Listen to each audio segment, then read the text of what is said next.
Assalamualaikum warahmatullahi wabarakatuh. Pada kesempatan kali ini, saya akan mempresentasikan mengenai topik keempat mata kuliah pengantar ilmu komputer, yaitu software komputer. Sebelumnya, izinkan saya memperkenalkan diri. Saya Aisyah Mansur, mahasiswa program studi Pendidikan Teknik Informatika dan Komputer Universitas Negeri Makassar Angkatan 2020 dengan nomor induk mahasiswa 2002 0950 1012. Berbicara mengenai software komputer, terdapat setidaknya 8 hal yang menjadi pokok pembahasan di dalamnya, yaitu 1. Mengembangkan peran perangkat lunak, 2. Perspektif industri, 3. Abad pabrik perangkat lunak, 4. Daya saing perangkat lunak, 5. Perangkat lunak itu sendiri, 6. Karakteristik perangkat lunak, 7. Komponen perangkat lunak, dan 8. Aplikasi perangkat lunak. Untuk mengefisienkan waktu, mari kita melangkah ke pokok pembahasan yang pertama, yaitu mengembangkan peran perangkat lunak. Saat ini, peran perangkat lunak dapat dibedakan menjadi dua, yaitu perangkat lunak sebagai produk dan perangkat lunak sebagai kendaraan. Sebagai produk, perangkat lunak mengantarkan potensi perhitungan yang dibangun oleh perangkat lunak komputer. Sedangkan sebagai kendaraan, perangkat lunak dipakai untuk mengantarkan produk perangkat lunak yang berlaku sebagai dasar untuk kontrol komputer, komunikasi informasi dan penciptaan, serta kontrol dari program-program lain. Pada masa awal era komputer, perangkat keras dengan tujuan umum telah menjadi hal yang biasa. Sedangkan perangkat lunak dirancang secara khusus untuk aplikasi tertentu saja dan hanya memiliki areal distribusi yang terbatas. Produk perangkat lunak masih sangat langka. Adapun era evolusi perangkat lunak dapat dikelompokkan menjadi 4 era, yaitu era yang pertama atau masa-masa awal pada tahun 1950 sampai 1960 terdiri atas orientasi batch, distribusi terbatas, dan perangkat lunak customized.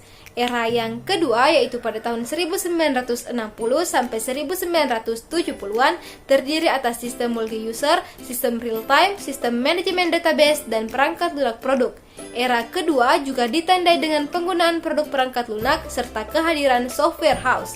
Era yang ketiga yaitu pada tahun 1980 sampai 1990 terdiri atas sistem terdistribusi multikomputer, embedded intelligence, perangkat keras biaya rendah. Kesimpulan dari era ketiga ditandai dengan kehadiran dan penyebaran pemakaian mikroprosesor. Era yang keempat yaitu pada tahun 2000 terdiri atas sistem desktop bertenaga kuat, teknologi berorientasi objek, sistem pakar, jaringan syaraf tiruan, komputasi paralel, dan komputer jaringan. Dalam perkembangannya terdapat berbagai macam masalah yang berhubungan dengan perangkat lunak, yaitu 1. Kurangnya kemampuan membangun perangkat lunak yang sesuai dengan perkembangan perangkat keras. 2. Kemampuan untuk membangun program baru tidak dapat memenuhi kebutuhan akan program baru, juga tidak dapat membangun program yang cukup cepat untuk memenuhi kebutuhan bisnis dan pasar. 3. Pemakaian komputer yang tersebar luas membuat masyarakat semakin tergantung pada operasi perangkat lunak yang reliable. 4. Kita berjuang untuk membangun perangkat lunak komputer dengan reliabilitas dan kualitas yang sangat tinggi. 5. Kemampuan untuk mendukung program yang ada terhambat oleh buruknya desain serta sumber daya yang tidak memadai. Pokok pembahasan yang kedua yaitu perspektif industri.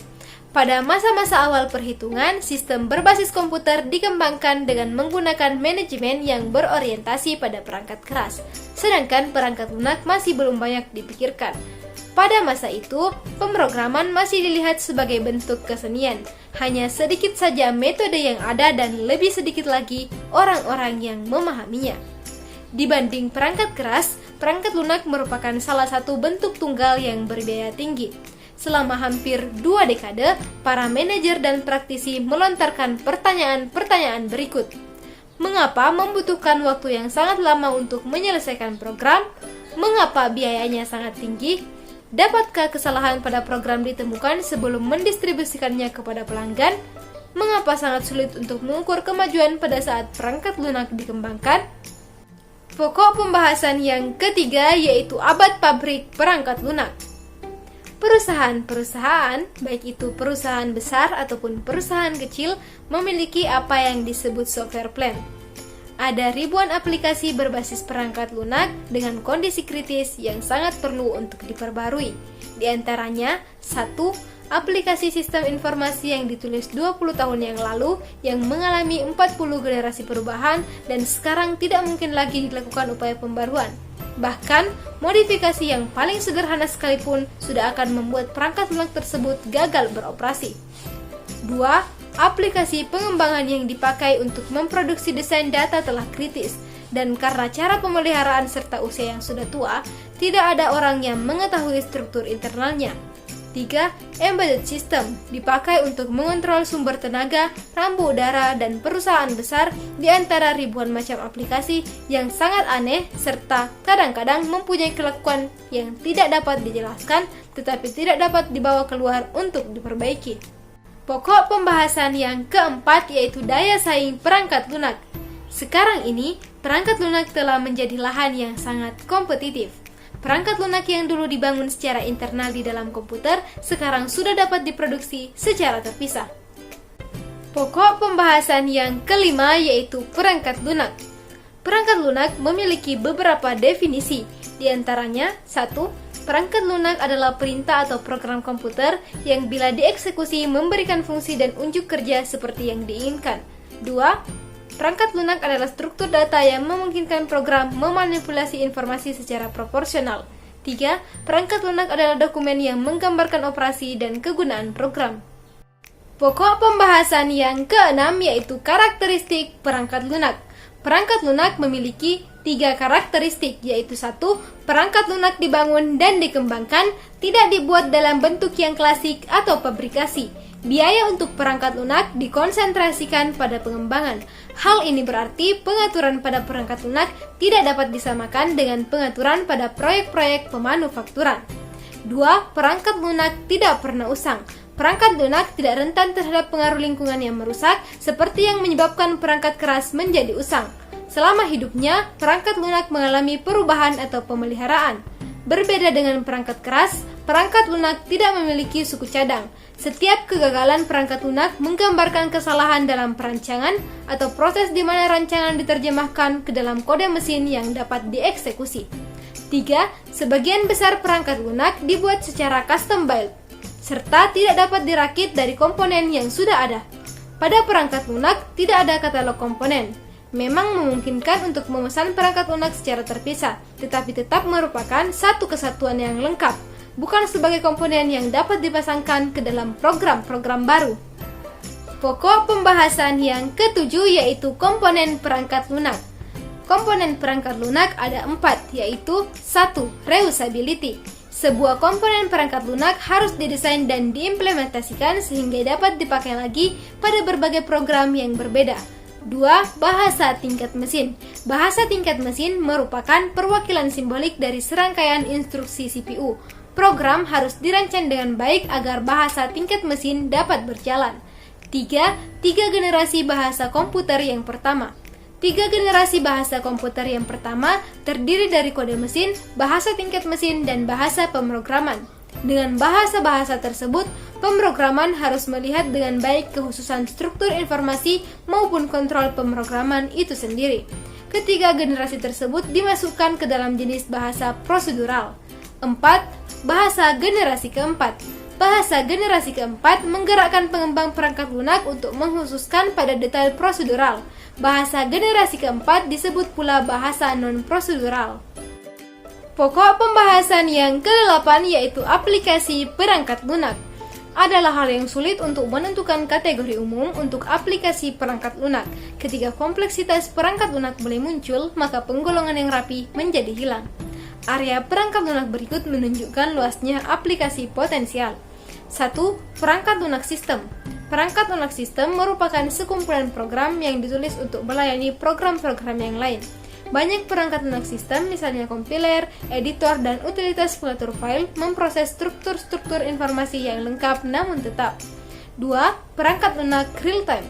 Program-program yang memonitor kejadian dunia nyata pada saat terjadinya disebut perangkat lunak real-time. Elemen-elemen perangkat lunak real-time mencakup komponen pengumpul data, komponen analisis, komponen kontrol atau output, dan komponen monitor. 3. Perangkat lunak bisnis. Sistem Discrete telah mengembangkan perangkat lunak sistem informasi manajemen yang mengakses satu atau lebih database besar yang berisi informasi bisnis. Aplikasi perangkat lunak bisnis juga meliputi perhitungan klien atau server, serta perhitungan interaktif. 4. Perangkat lunak teknik dan ilmu pengetahuan. Perangkat lunak teknik dan ilmu pengetahuan ditandai algoritma number crunching. Jangkauan aplikasinya yaitu mulai dari astronomi sampai vulkanologi, dari analisis otomotif sampai dinamika orbit pesawat ruang angkasa, dan dari biologi molekuler sampai pabrik yang sudah diotomatisasi. 5. Embedded software. Embedded software dipakai untuk mengontrol hasil serta sistem untuk keperluan konsumen dan pasar industri. Embedded software dapat melakukan fungsi yang terbatas, fungsi esoterik atau memberikan kemampuan kontrol, dan fungsi yang penting. 6. Perangkat lunak komputer personal. Pengolah kata, spreadsheet, grafik komputer, multimedia, hiburan, manajemen database, aplikasi keuangan, bisnis dan personal, jaringan eksternal atau akses database hanya merupakan beberapa saja dari ratusan aplikasi yang ada. 7. Perangkat lunak kecerdasan buatan. Perangkat lunak kecerdasan buatan menggunakan algoritma non-numeris untuk memecahkan masalah kompleks yang tidak sesuai untuk perhitungan atau analisis secara langsung. Perangkat lunak kecerdasan buatan adalah pengenalan pola atau image dan voice, pembuktian teorema, dan permainan game. 8. Perangkat lunak sistem operasi. Sistem operasi komputer adalah perangkat lunak yang bertugas untuk melakukan kontrol dan manajemen perangkat keras dan juga operasi-operasi dasar sistem, termasuk menjalankan software aplikasi seperti program-program pengolah data yang bisa digunakan untuk mempermudah kegiatan manusia. Sekian yang dapat saya sampaikan mengenai materi software komputer. Terima kasih telah menonton video ini. Terima kasih juga saya ucapkan kepada Bapak Dr. Mustari S. Lamada SPDMT selaku dosen mata kuliah pengantar ilmu komputer. Lebih dan kurangnya mohon dimaafkan. Akhir kata, wassalamualaikum warahmatullahi wabarakatuh.